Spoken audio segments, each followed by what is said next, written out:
नमस्कार दोस्तों। अगर आप भी ढाबा खोलना चाहते हैं तो ज़रा रुक जाइए। दोस्तों आजकल आप देख रहे हैं कि आजकल स्टेट हाईवे या फिर नेशनल हाईवे के किनारे बहुत सारे ढाबा रेस्टोरेंट और होटल खुल रहे हैं। लेकिन दोस्तों इस बिज़नेस में कंपटीशन इतना ज़्यादा बढ़ गया है कि आज के टाइम पे सब ढाबा जो है सक्सेसफुल नहीं चल पा रहे हैं, उनको नुकसान हो जा रहा है। बहुत ही कम ढाबे अच्छे से चल रहे हैं और अच्छा पैसा कमा रहे हैं।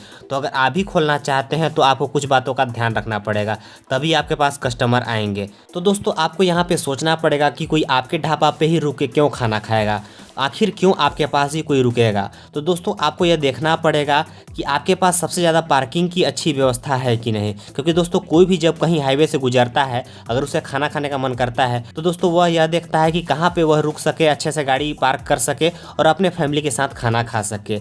वह देखता है कि वहाँ फैमिली के बैठने लायक जगह है कि नहीं है, साफ़ सफाई है कि नहीं है, और दोस्तों वहाँ पर का वातावरण यानी कि जो इन्वायरमेंट होता है वो कैसा है। तो दोस्तों कोई भी वहीं पे रुकना पसंद करेगा जहाँ साइड में अच्छे से गाड़ियाँ खड़ी हैं और खाने की अच्छी व्यवस्था है, साफ़ सफाई अच्छी है, धूल वगैरह नहीं पड़ रहे हैं। वहाँ आराम से बैठ के शांति से खाया जा सकता है और कोई भी दिक्कत का सामना ना करना पड़े। वहाँ पे लाइटिंग अच्छी हो, लोग अच्छे से शांति से बैठ सके, वहाँ पे जगह काफ़ी हो। तो ये चीज़ें लोग देखते हैं। तो आपको यह देखना पड़ेगा कि आप जो ढाबा बनवा रहे हैं, आपको ढाबा बनवाने से पहले आपको किसी अच्छे ढाबे में जाना पड़ेगा, देखना पड़ेगा कि आपको कैसा ढाबा बनवाना है, कौन सा ढाबा अच्छा चल रहा है। वहाँ पे जाइए और वो देखिए कि क्यों ढाबा वो चल रहा है, लोग वहाँ क्यों आ रहे हैं, वहाँ का जगह कैसा है, कैसा वहाँ का किचन है, कैसा बैठने का व्यवस्था है। उसी हिसाब से जो है अपना ढाबा का जो है आप डिज़ाइन तैयार करें और उसी हिसाब से अपना ढाबा को तैयार करें। और सामने का जो जगह होता है पार्किंग का, वहाँ पे जो है साफ़ सफाई और सब कुछ अच्छा होना चाहिए, ताकि किसी को भी वहाँ रुक के खाने का मन करे, चाहे वह कार से आए या बस से वहाँ पे कोई रुके या फिर ट्रक वाले कोई भी हो,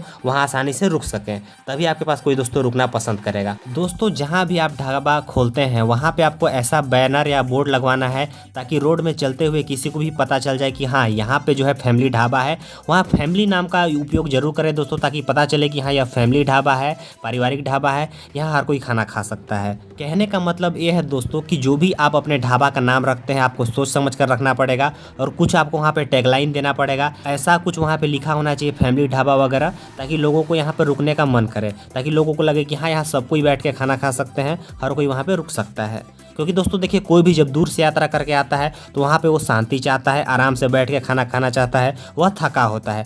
तो आपको इन चीज़ों का वहाँ पे आपको ध्यान रखना पड़ेगा दोस्तों। वहाँ पे आपको पानी की अच्छी व्यवस्था करनी पड़ेगी, बिजली अच्छी होनी चाहिए, सब कुछ वहाँ पे जो है वातावरण अच्छा होना चाहिए। क्योंकि दोस्तों कोई भी स्टेट हाईवे या फिर नेशनल हाईवे में बहुत लंबा यात्रा करता है, 300 400 500 या फिर 1000 किलोमीटर का। तो आपको इन चीज़ों को समझना पड़ेगा, उनकी ज़रूरत क्या है। सोचिए कि आप कहीं यात्रा करते हैं तो आप किन चीज़ों का तलाश करते हैं। इसके अलावा दोस्तों जब भी आप ढाबा खोलते हैं तो वहाँ पे आपको स्टाफ की ज़रूरत होती है, 3 से 4 लोगों का या 5 लोगों का आपका जो टीम होता है।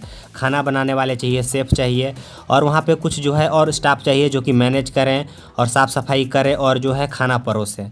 तो यहाँ पर बहुत सारी चीज़ें आपको मैनेज करनी होती है। स्टाफ आपको दोस्तों ऐसा रखना होगा जो कि सब कुछ संभाल सके। दोस्तों मान लीजिए कभी आपके पास टाइम नहीं है, आप ढाबा में नहीं हैं, तो हो सकता है स्टाफ ईमानदार ना हो तो पैसे चोरी कर सकता है, या बहुत सारी प्रॉब्लम होती है, या छोड़ कर कहीं जा सकता है, क्योंकि उसको तो मतलब नहीं है, उसको तो सिर्फ सैलरी से मतलब है। तो आपको ऐसा स्टाफ देखना पड़ेगा जो कि आपको जो है नुकसान ना करवाए, उसको कुछ अनुभव होना चाहिए बिजनेस का, नहीं तो आपको जो है पूरा आप घाटा में जाने वाला है। क्योंकि दोस्तों आपका पूरा बिजनेस जो है स्टाफ के ऊपर चलने वाला है, बिल्कुल स्टाफ के ऊपर ही चलने वाला है। इसके अलावा दोस्तों अच्छे से सोच समझ के कीमत तय करें कि कौन सा भोजन का कितना जो है प्राइस है, कितना रेट है, और दोस्तों वही मेन्यू में छपवाएं जो कि आपके पास अवेलेबल हो, मौजूद हो।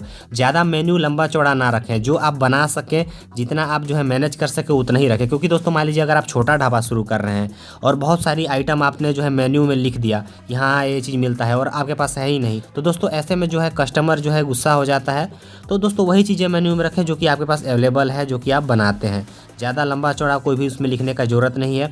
और जो है प्राइस अच्छे से साफ साफ लिखा होना चाहिए, किसी को भी पता चले कि हाँ किसका कितना रेट है। रेट आपको जो है सोच समझ कर रखना पड़ेगा और आपको इन चीज़ों का काफ़ी जो है ध्यान रखना पड़ेगा। क्योंकि दोस्तों यहाँ पर पैसा बहुत महत्वपूर्ण है। कोई भी पैसा फ्री में जो है वेस्ट नहीं करना चाहता है, बर्बाद नहीं करना चाहता है। उसके बदले में उसको कुछ वैल्यू मिले, अच्छा खाना मिले, तभी खर्च करना चाहेगा।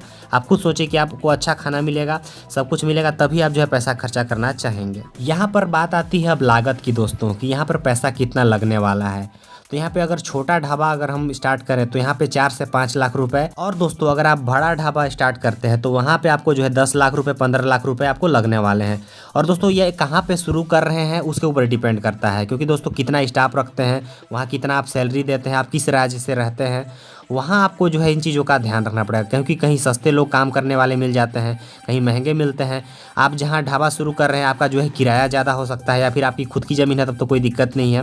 अगर आप किराए में जो है लेते हैं, कोई शॉप लेते हैं या कोई बिल्डिंग लेते हैं, तो किराया ज़्यादा होगा तो आपको ज़्यादा खर्चा होगा और मुनाफा कम हो जाएगा। तो ऐसे में आपको देखना पड़ेगा कि आपका जो है बजट कितना है। तो देख सकते हैं 4-5 लाख रुपए से लेके 15 लाख रुपए के बीच में आपका जो है स्टार्ट हो सकता है। आपके पास कितना बजट है, आप थोड़ा मोड़ा लोन भी ले सकते हैं। दोस्तों यहाँ पे लाइसेंस भी महत्वपूर्ण है, आपको लाइसेंस बनवाना पड़ेगा, आपको लाइसेंस लेना ही पड़ेगा। तो यहाँ पे दोस्तों आपको लेना पड़ेगा लाइसेंस जो है FSSAI का फूड लाइसेंस होता है। इसके अलावा दोस्तों नेशनल हाईवे डिपार्टमेंट से भी आपको लाइसेंस लेना पड़ेगा। इसके अलावा आपके पास अकाउंट होना चाहिए, बैंक अकाउंट, जहाँ पे फ़ोन पे वगैरह करेंगे तो जो है पैसा इकट्ठा होगा। उसके लिए आपको एक अलग से खाता खुलवाना पड़ेगा, पैन कार्ड बनवाना पड़ेगा और खुद का आधार कार्ड तो यहाँ पे होना ही चाहिए दोस्तों। तो ये बहुत ही महत्वपूर्ण बात है और कंपलसरी है। और यहाँ पे दोस्तों सबसे ज़रूरी बात, अगर आपको खाना बनाने नहीं आता है, इस बिज़नेस के बारे में आपको कुछ जानकारी नहीं है, तो पहले दोस्तों आपको जो है ढाबों में घूमना पड़ेगा, रेस्टोरेंट वगैरह में घूमना पड़ेगा।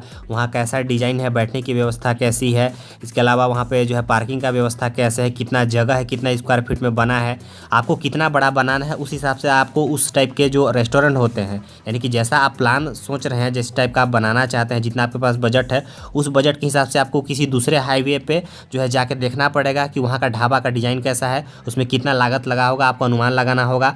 और आपको देखना पड़ेगा किस टाइप का स्टाफ रखे हैं, कितने स्टाफ रखे हैं, बहुत सारी चीज़ें आपको खुद से जो है रिसर्च करनी पड़ेगी। तब आपको जो है एक आइडिया हो जाएगा किचन कितना बड़ा होना चाहिए, सामान क्या क्या लगेगा। ये सब चीज़ें आपको दोस्तों खुद से रिसर्च करना पड़ेगी, क्योंकि दोस्तों आपको कितना साइज़ का बनाना है, क्या करना है, वो तो सिर्फ आपको ही पता है कि आपके पास कितना बजट है। तो दोस्तों इस हिसाब से आपको जो है बिजनेस प्लान बनाना पड़ेगा। दोस्तों अगर आपका कोई भी सवाल है तो कमेंट बॉक्स में कमेंट कीजिए, हम उसका उत्तर जरूर देंगे। मिलते हैं नेक्स्ट वीडियो में, तब तक के लिए नमस्कार। एक लाइक ज़रूर कीजिएगा।